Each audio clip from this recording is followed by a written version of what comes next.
John Fetterman, who has been a longtime staunch supporter of Israel. Senator, good to see you this morning. Thanks so much for joining me. Oh, thank you for having me back. What is your reaction to this peace plan and these expectations that the hostages will begin to come home tomorrow? Absolute elation. I mean, how can we all celebrate this thing?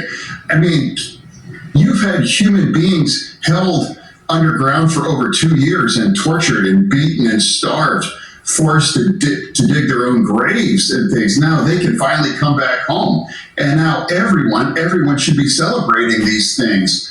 Clearly the Palestinians are, and people in Israel are too. And now there are people in our nation, some of those aren't really celebrating or even acknowledging a thing. And that's part of the truth there too. It really was never about peace. It was more about an anti-Israel agenda. And now, why can't we all, whatever where you are politically, this is a huge development, and this terrible, awful war is going to come to an end. And now you can rebuild Gaza, and these families are now reunited. That's a big thing, and it's a strange time if you can't celebrate this.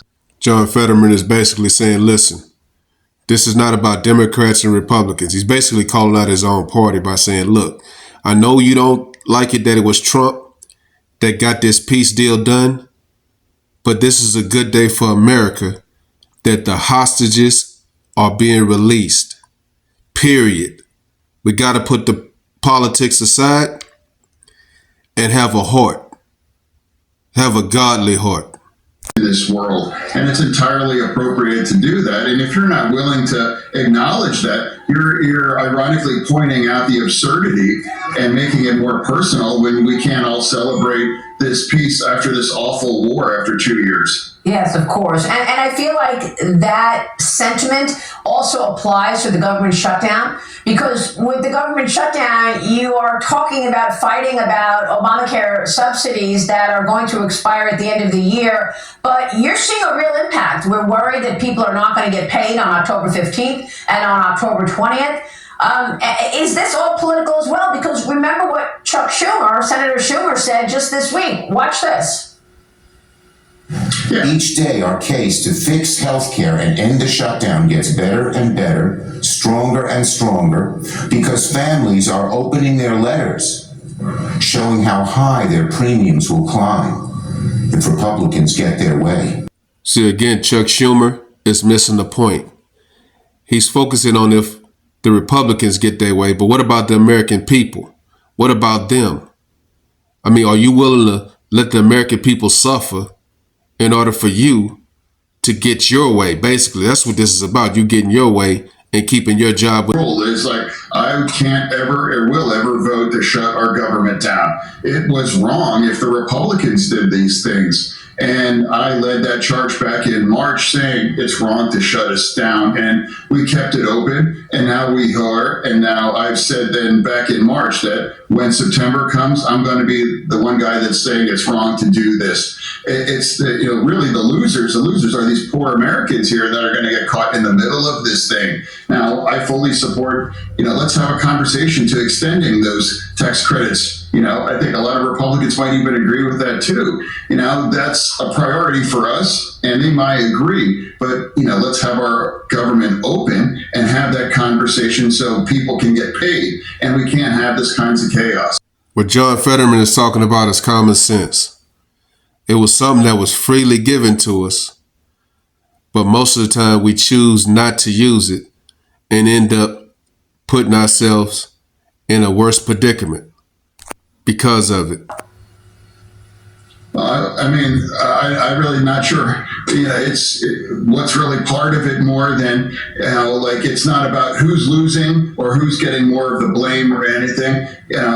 For me, what I really cares about is it's a core responsibility for me as a U.S. Senator to vote to make sure and keep our government open, and then we can figure out all these other priorities. That's democracy. That's democracy. Shutting our government down, that's the wrong message for the world, for Americans as well too. I don't care whose that blame is. It's not about a blame game. It's about open this government, have this conversation, and literally let's address these kinds of healthcare issues as well too.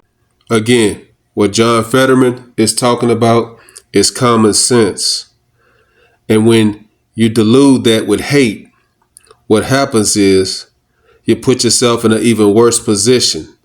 And that's what's happening now with the government being shut down. They're focusing on their own selfishness instead of the betterment of the American people. Front of country. And for me, my vote has been, it's like, hey, and now I understand, my party may want to shut our government down. That's like, I'll be a Democrat saying, hey, that's wrong.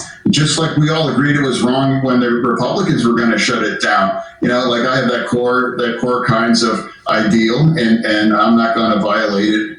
That's why I'm choosing country over party on this. And I know what might be more popular with parts of my base, but I think it's wrong for this nation. So you were one of only 2 Democrats that actually voted with the Republicans to keep the government open, and one independent alongside the both of you.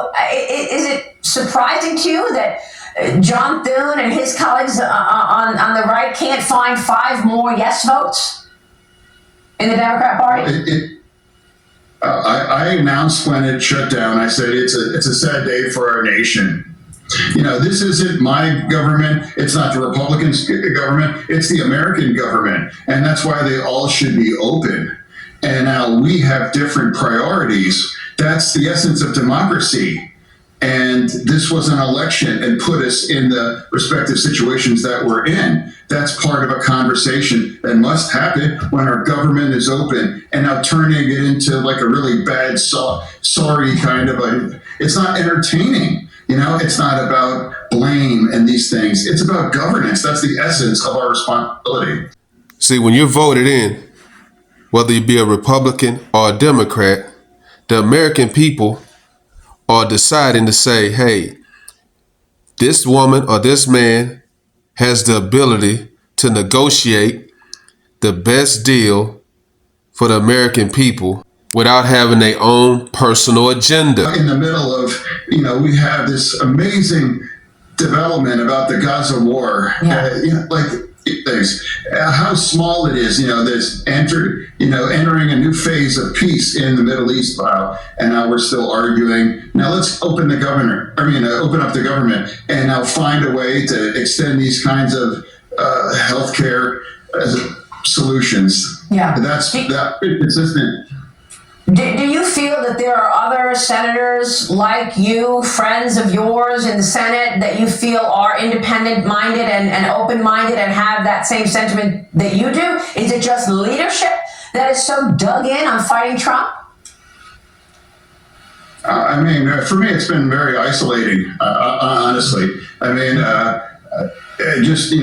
It's very similar like with Israel through this. Now, regardless of where the base might want, but I think it's the right thing that my kinds of positions are reasonable, because I'm not going to follow just the party line. I'm going to think, hey, independently, this is important, and I happen to believe that's true. Did you hear him say it's been very isolating? That means that because he signed to have the government open, he's been shunned by his party. So he has no ability to go in there and try to reason with any of them to hopefully come up with a way to get the government back open. So it's a sad day in the Democrat Party. Let me know what you guys think.